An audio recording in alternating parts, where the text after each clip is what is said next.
Appreciate everyone being here today. Excited to continue the season tomorrow. Have a really good North Texas team coming in here. Giving a quick preview of them. Top 40 defense in the country. They do a terrific job forcing turnovers. From an offensive standpoint, one of the top 15 three-point shooting teams in the country. Really efficient there. I think Coach Hodge does a great job with the design of their offense to take advantage of mismatches.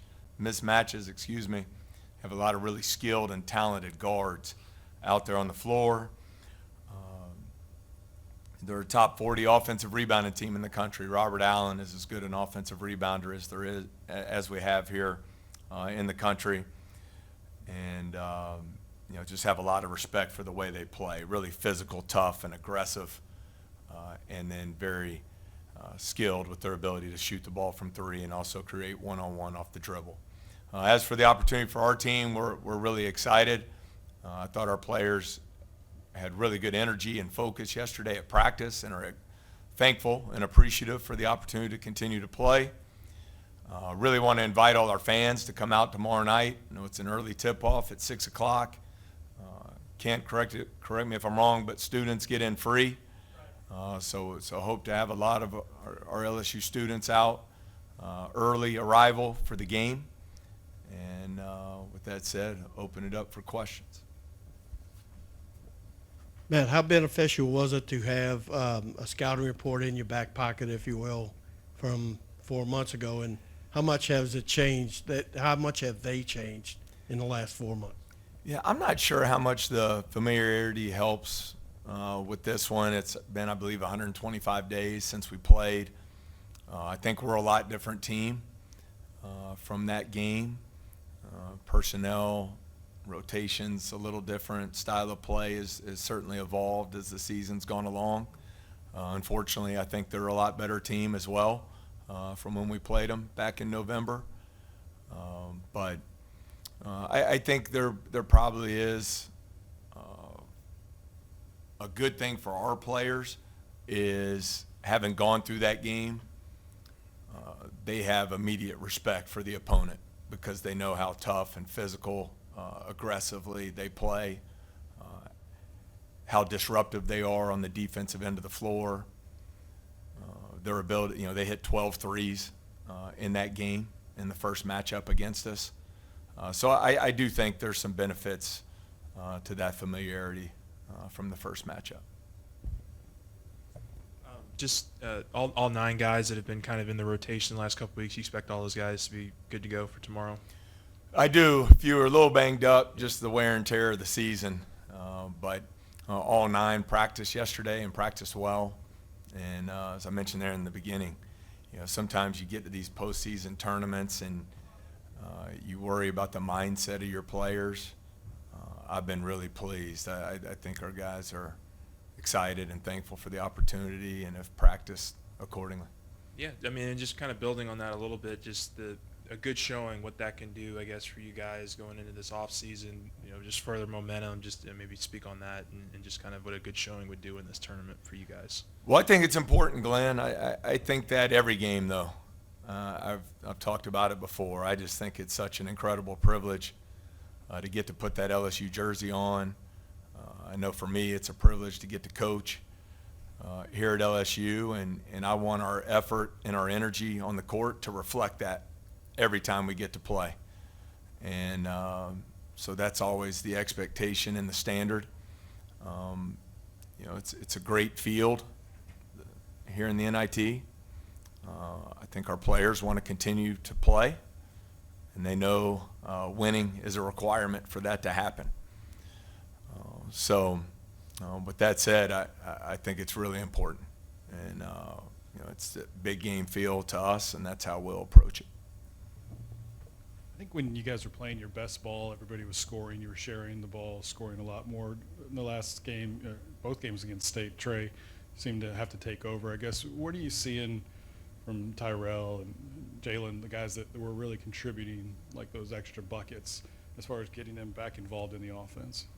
Yeah, I think our best performances of the season have been when 4 or 5 guys have been in that double-figure range. I think some of that's just a credit to the 2 games you mentioned, being against Mississippi State, how disruptive they were. Some of their physicality certainly bothered us and our ability to execute on the offensive end.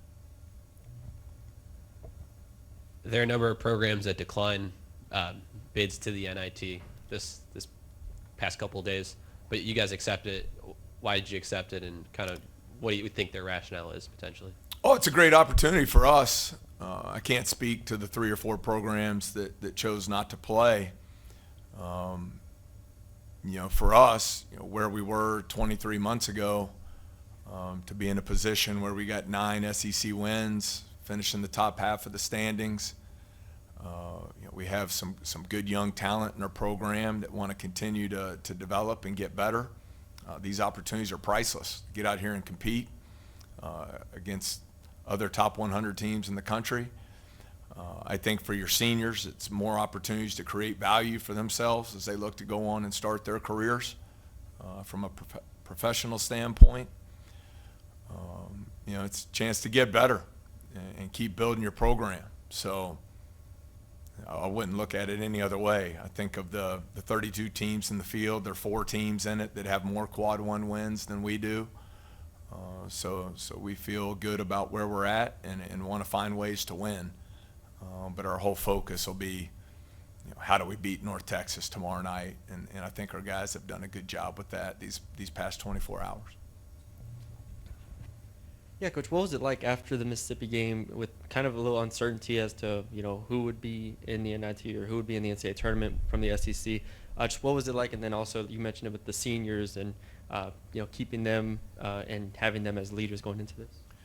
Well, there was disappointment after the game, especially as hard and as physical as we were able to play in the first half of that game, to have a 7-point lead.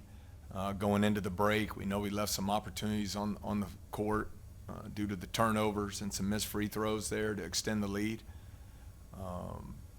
But after that, after the disappointment of not advancing in the SEC, with the strength of the finish of Mississippi State and Texas A&M, felt really good that they would be in the NCAA tournament, which then put us as the next automatic bid, knowing that we would get to have a home game in the NIT. So certainly some disappointment there, but and as I say all the time, you don't come to LSU, to celebrate going to NITs. That's just the way it is. But for where we're at as a program, it's a big step forward for us. It's an opportunity to keep building and put ourselves in position to get back to the NCAA tournament, which is obviously the ultimate goal for us. You've touched on it a couple of times already. When we talked to Jordan and Trey pre-SEC tournament, they were really excited, talking about playing hot at the right time, I guess, and you've talked about their excitement already.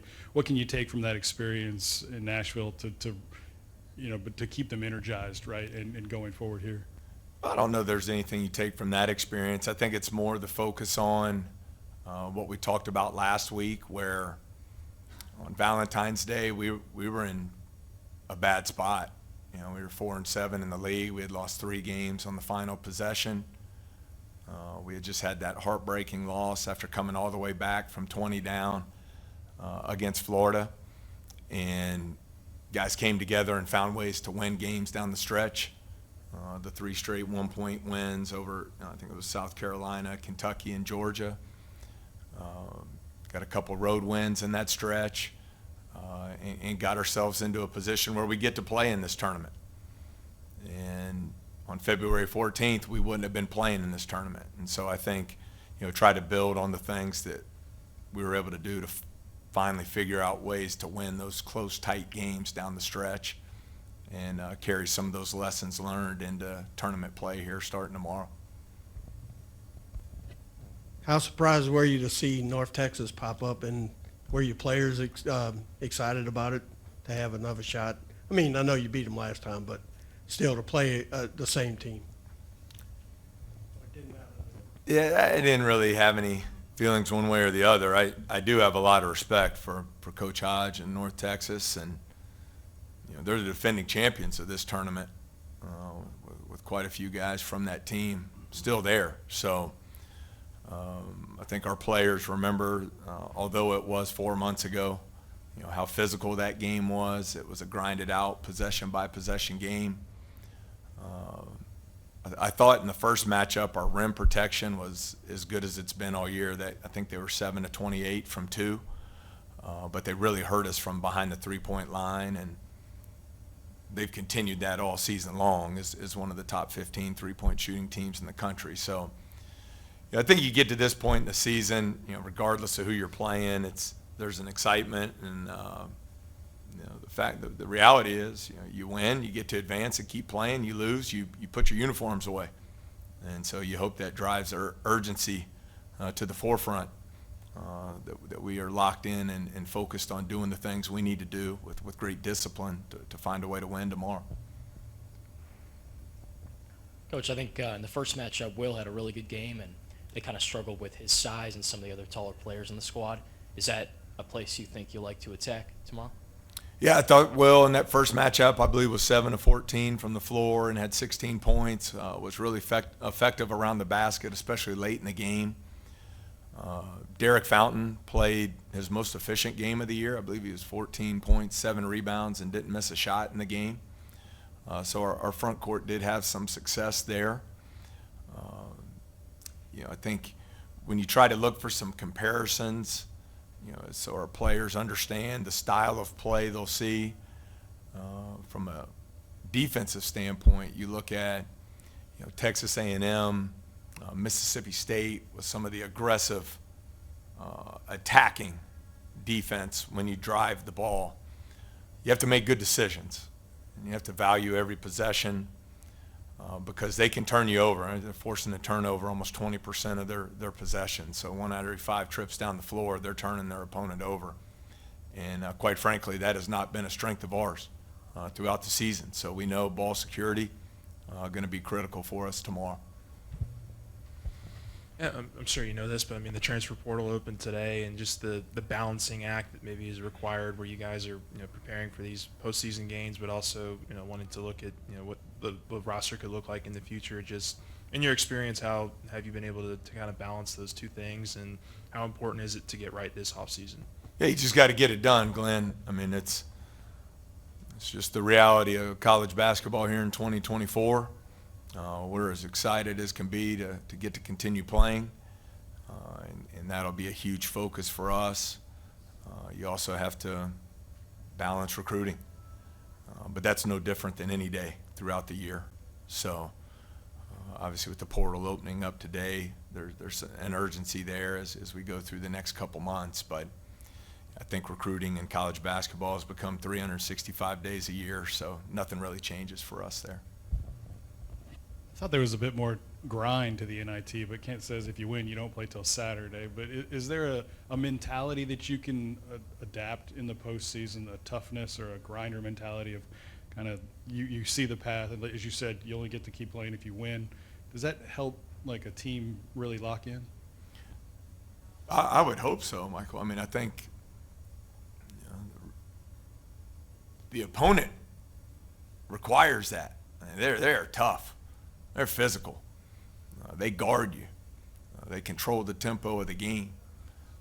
So I think any postseason event requires toughness and discipline, but especially when you look at this North Texas team, we know that we'll have to be at our best to win. And so the reality is when you get to March 19th, you usually don't get many games against bad teams. And so if you're a competitor, that's what you want. And I've always enjoyed that tournament feel, the win or go home type feeling that you have to have in your, not only in the game, but in your preparation to get your team ready. So I think our guys will be locked in and ready to go. All right, thanks so much. We'll see you tomorrow night.